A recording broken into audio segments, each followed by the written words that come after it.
Back to you. All right, Mike, thanks. We learned this week that during the recent election, more than 20,000 ballots in Colorado were rejected for various reasons. They probably wouldn't have changed any outcomes, but as we found out today, some of those voters were still disappointed because they either didn't know about the rejection at all or found out too late. In El Paso County alone, nearly 3,000 mail-in ballots were rejected, just under 1% of the total ballots cast. Chief Deputy Clerk and Recorder Ryan Parcell explained the most common mistake. Far and away, the most common reason that a ballot will be rejected is that the signature doesn't match. The signature of the voter doesn't match what we have on file. If two election judges agree to reject a ballot, a letter is sent to the voter, and they have until 8 days after the election to address the problem.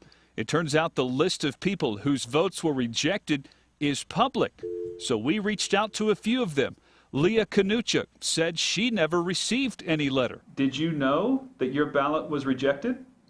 No, I did not. James Critchbaum did receive a letter about his bad ballot, but not until the last day he could still make changes. If I would have got a little more notice as to, hey, we didn't count your ballot because of this, I may have been more likely to go down there.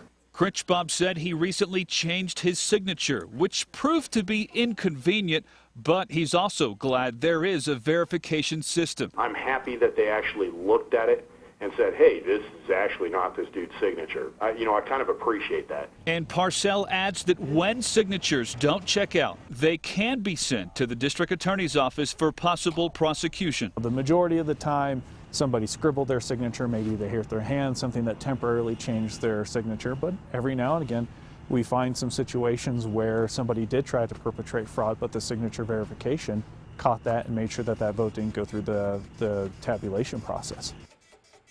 Secretary of State Wayne Williams told me tonight the signature on the outside of the envelope is the first thing checked when a ballot comes in. So the two judges, one from each party, have no idea who that person voted for while deciding whether or not to reject it.